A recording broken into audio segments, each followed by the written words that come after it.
안녕하세요. 아침마다 새로우니 방배동교회 이성지 목사입니다. 오늘 구정 설날인데요. 이 아침을 하나님 말씀으로 시작하는 모든 성도님들에게 하나님의 놀라운 사랑과 축복이 넘쳐나게 되기를 바랍니다. 1월 29일 수요일 아침 우리에게 주시는 말씀은 마태복음 16장 13절에서 20절 말씀입니다.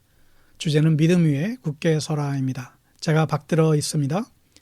예수께서 빌립보 가이사랴 지방에 이르러 제자들에게 물어 이르시되 사람들이 인자를 누구라 하느냐 이르되 더러는 세례 요한 더러는 엘리야 어떤 이는 에레미야나 선지자 중에 하나이다. 이르시되 너희는 나를 누구라 하느냐 시몬 베드로가 대답하여 이르되 주는 그리스도시요 살아계신 하나님의 아들이시니이다. 예수께서 대답하여 이르시되 바요나 시몬아 내가 복이 있도다. 이를 내게 알게 한 이는 혈육이 아니요 하늘에 계신 내 아버지시니라. 또 내가 내게 이르노니 너는 베드로라. 내가 이 반석 위에 내 교회를 세우리니 음부의 권세가 이기지 못하리라. 내가 천국 열쇠를 내게 주리니 내가 땅에서 무엇이든지 매면 하늘에서도 매일 것이요 내가 땅에서 무엇이든지 풀면 하늘에서도 풀리리라 하시고 이에 제자들에게 경고하사 자기가 그리스도인 것을 아무에게도 이르지 말라 하시니라. 아멘. 오늘 본문은 예수님이 처음으로 교회에 대한 직접적인 언급을 하신 말씀이죠. 주님의 교회는 어떻게 세워져야 할까요? 첫째는 믿음 위에 굳게 서야 합니다. 예수님의 학습 방법은 참 독특하죠. 그리고 엄청나게 효과적입니다. 무엇보다도 예수님께서는 시청각 자료를 잘 사용하셨어요. 공중이 나는 새를 보여주시며 설교하셨고 들의 백합화를 보여주시며 말씀을 전하셨죠. 또 예수님께서는 아주 쉬운 이야기를 통해서 설교하셨어요. 똑똑한 사람도 알아들을 수 있었고 무식한 사람도 알아들을 수 있었습니다. 또 하나 예수님의 공부 방법은 질문법이었어요. 배우러 온 사람들에게 질문을 자주 하십니다. 그리고 그 대답을 듣고 그 대답을 통하여 가르치셨어요. 참 좋은 공부 방법이죠. 다 아는 줄 알았는데 대답을 하고 나면 자기가 틀린 것을 알고 제대로 배울 수 있기 때문에 그렇습니다. 예수님께서 제자들에게 질문을 하셨습니다. 사람들이 나를 인자를 누구라고 하느냐? 가이사랴 빌립보는 헬몬산 밑에 있는 도시인데 신전이 있었던 곳으로 유명합니다. 지금도 그리스 신전들은 너무나 아름답고 보는 사람들을 압도합니다. 얼마나 큰 대조가 됩니까? 멋진 옷을 입고 있는 사제들과 대단한 신전 앞에 서 있는 남루한 옷차림의 예수님과 제자들은 너무나 어울리지 않는 모습이에요. 그때 예수님이 질문하십니다. 사람들이 나를 누구로 아느냐고. 그러자 제자들이 대답하기를 세례 요한이 다시 살아났다라고 하고 엘리야나 눈물이 선지자 에레미야 같다라고 말을 하죠. 그러나 예수님은 이런 답에는 관심이 없으셨고 주님께서 원하시는 답은 바로 제자들이 답이셨어요. 사람들이 옆에서 뭐라고 하든 흔들리지 않는 믿음을 갖고 살기를 바랐던 것이죠. 여러분, 사람들의 말에 흔들리는 믿음이 되지 말기를 바랍니다. 사람들의 말에 흔들리면 그건 믿음이 아니에요. 믿음은 하나님과 나와의 관계에 있습니다. 사람들이 세례 요한이라 하든 사람들이 엘리야라고 하든 사람들이 에레미야라고 하든 신경 쓰지 말라는 거예요. 예수님께서는 너는 나를 누구라 하느냐 물어보세요. 예수님이 정말 원하신 답은 제자들의 답이었죠. 맞습니다. 세상이 뭐라고 하든 우리는 흔들리지 않는 믿음을 가지고 살아야 합니다. 하나님을 믿는 믿음 위에 굳게 설 수 있게 되기를 축복합니다. 두 번째 교훈은 신앙을 고백하라는 데 있습니다. 16절에 베드로의 그 유명한 기가 막힌 대답을 우리는 이렇게 알고 있습니다. 시몬 베드로가 대답하여 이르되 주는 그리스도시요 살아계신 하나님의 아들이시니이다. 아멘. 첫 번째 고백은 주는 그리스도시요. 그리스도는 메시아죠. 메시아는 히브리어입니다. 그리스도는 그리스어죠. 그러니까 구약에 약속한 우리의 구원자는 바로 예수님이다라고 하는 고백입니다. 당시 사람들은 예수님을 메시아로 생각하지 않았어요. 세례 요한, 엘리야, 예레미야 정도로 생각했지 예수님을 하나님의 구원자라고 생각하지 않았습니다. 그러나 예수님은 구원자이십니다. 예수님을 만나면 우리의 인생이 구원받습니다. 구원자 대신 예수님을 의지할 수 있기를 축원합니다. 두 번째 고백은 살아계신 하나님의 아들입니다. 성육신, 인카네이션이죠. 참 어려운 말인데 하나님은 영이십니다. 영은 육체가 없다는 말이죠. 그런데 하나님께서 살아계신다라고 하는 말은 하나님께서 인간의 몸을 가지고 태어나셨다라고 하는 말이죠. 베드로는 이 어려운 개념의 성육신을 이토록 쉬운 말로 고백하고 있습니다. 예수님께서 이 베드로의 대답에 놀라시며 베드로에게 복이 있다라고 말씀하시죠. 그러면서 이것을 알게 한 이는 혈육이 아니요. 이 말은 내 머리에서 나온 것이 아니라는 거예요. 네가 머리가 좋아서 알아낸 것이 아니라 하늘에 계신 내 아버지께서 알려주셨다는 것입니다. 하나님께서는 베드로에게 지혜를 주셔서 예수님을 알게 하셨습니다. 사랑하는 성도 여러분, 동일한 하나님께서 지금 우리에게 이런 복 주시기를 바랍니다. 우리에게 이런 지혜 주시기를 축원합니다.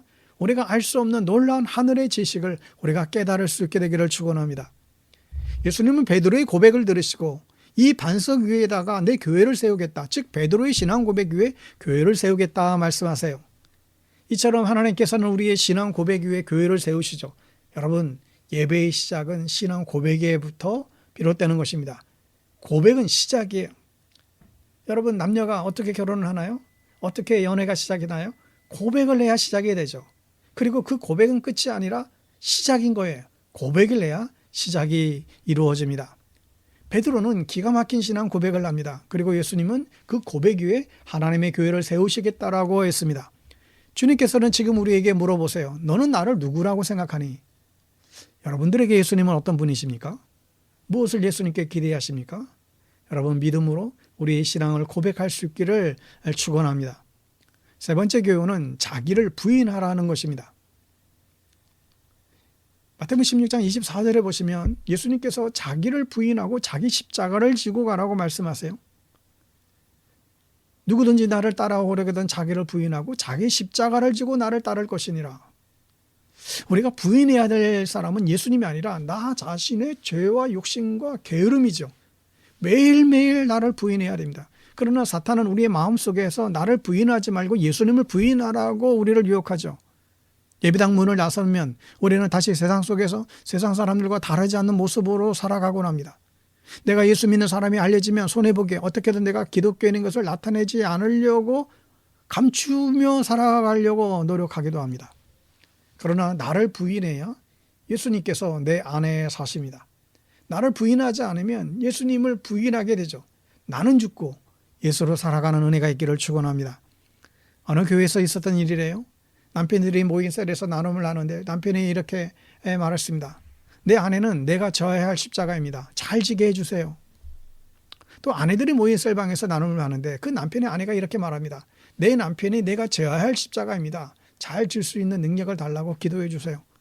서로 상대방이 십자가라고 그렇게 보는 것이죠. 여러분, 교회에서 십자가라는 말을 잘못 사용할 때가 많습니다. 십자가를 내가 져야 할 어떤 짐이나 책임이나 근심거리로 잘못 생각하는 것이죠. 십자가는 그런 뜻이 아닙니다. 예수님께서 십자가를 뭐라고 말씀하셨나요? 자기 십자가라고 말씀하셨어요. 그 십자가에 남편과 아내를 못 박는 것이 아니에요. 나를 못 박는 것이에요. 십자가와 똑같은 말은 바로 앞에 나와 있는 자기 부인이죠. 못을 뽑고 살아서 나오려는 나를 부인하는 것이 십자가라는 거예요. 사랑하는 여러분, 십자가는 자기 부인입니다. 여러분은 십자가를 지고 예수님을 따르고 계신가요? 오늘도 예수님 때문에 포기한 것이 무엇인가요? 예수님 때문에 참으신 것이 무엇인가요? 예수님 때문에 오늘도 제사 지내고 우상 숭배하는 가문 속에서 하나님께 기도하고 예배드리고 계신가요? 그렇다라고 한다면 참 잘하셨습니다. 그게 자기 부인이에요. 오늘도 주님께서는 자기를 부인하고 나를 따르라고 명령하십니다. 교회를 평생 다녀도 변화되지 않는 사람들이 있죠. 이런 사람들의 공통적인 특징이 있습니다.